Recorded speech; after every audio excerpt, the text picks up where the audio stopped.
You're in a theater watching Obsession. It's a scene with two people in the room, and the budget is visible. It's low budget, that's fine. But then the pitch of that girl's scream hits you, and you feel it before you understand it. That's when it clicks. The sound is what's making this scary. It's filling in the gaps of what they couldn't put on screen, and you don't even notice the gaps because the sound has already carried you somewhere else. That's sound design, doing the heavy lifting on a low budget film. And if you're making the leap into this industry, sound is the most underused tool you're not thinking about yet. And in this video, I'm giving you 3 things you need to know about sound design, because on a low budget, sound isn't just a department, it is your production value. So with Summer of Violence, one of the ways I dealt with sound design, I had a problem.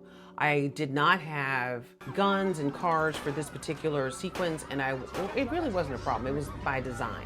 Because I wanted to keep the movie inside the main character's perspective and experience of the violence, which was, she wasn't seeing it, but she was feeling it. So I wanted to recreate that feeling for the audience. So we have a scene, they're sitting there underneath the window, all the crap is going on outside.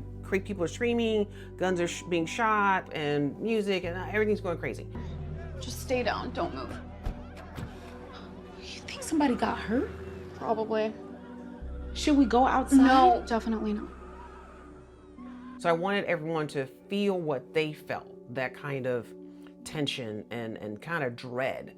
So one of the things I did was I made the gunfire really loud. And my sound design was really key between the gunfire, the voices of everyone outside, the car squealed. It was an entire design of things that I did not shoot. So that's where sound design can become really powerful and can really expand your budget, because if I had done all that background, all those cars, all that gunshot, that would have been a $50,000 day or something extremely expensive like that. But by using sound design to create the scene, I was able to add value to the film with things that I could not really afford to do on that budget. So horror is a genre. The horror genre lives in sound. It's not just Obsession, it's the whole genre. The creak on the floor, the silence before the creak, the absence of sound, that is still sound design. So a lot of first-time filmmakers budget for everything they can see and leave everything the audience feels unplanned. So sound doesn't support your low-budget film. On the low-budget film, sound is your production value. I can think of Low Life. We worked on Low Life, again, another scrappy, very, very low-budget film. The sound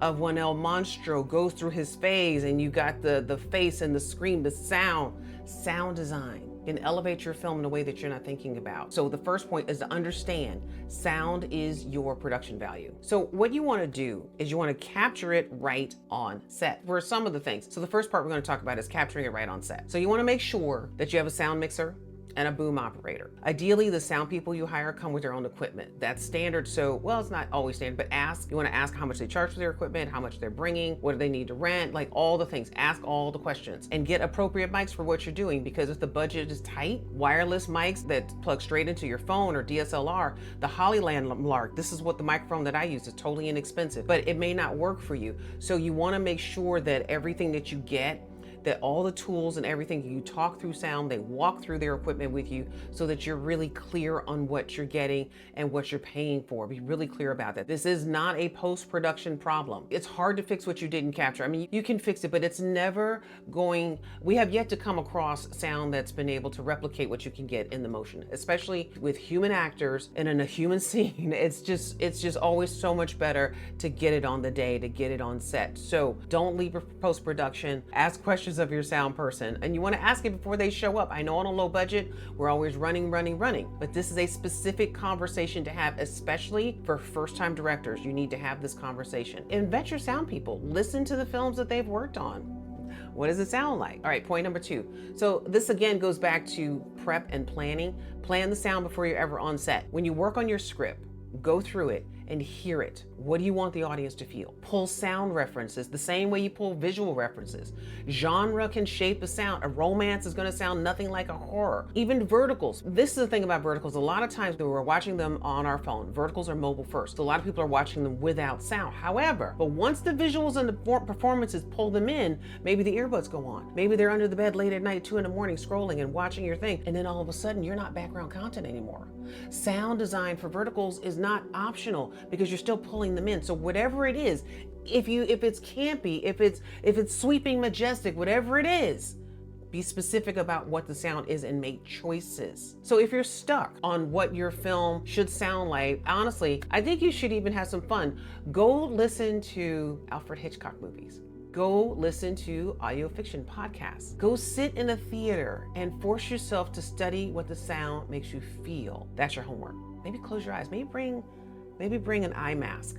Something to force your ears to listen to the sound so you can start to understand what the sound is doing, because a lot of times sound is going on in the background. You're not even aware of it. This is just some recent movies that I've seen. Two very different sounds. Like, go listen to those movies and see what one does and what the other one does, and how it's different. And how do you want your sound to make your audience feel? Because you're taking the audience for 2 hours or however long your project is on a journey. All right, third point, collaborate with your sound editor like a director, meaning you're really putting them up on a level. A lot of times first-time filmmakers don't understand the positions of the crew well enough, right? You know, whether it's DP or wardrobe or production design, your editor, your AD team, and your sound people. So many times you're rushing, throwing people in a room and like, let's go. And you're not really taking on the opportunity to really collaborate with the artistry that person brings to the table. So you must treat that sound mix person that you bring on for post-production like as much as important as your editor. If your budget allows, hire a sound mixer for post.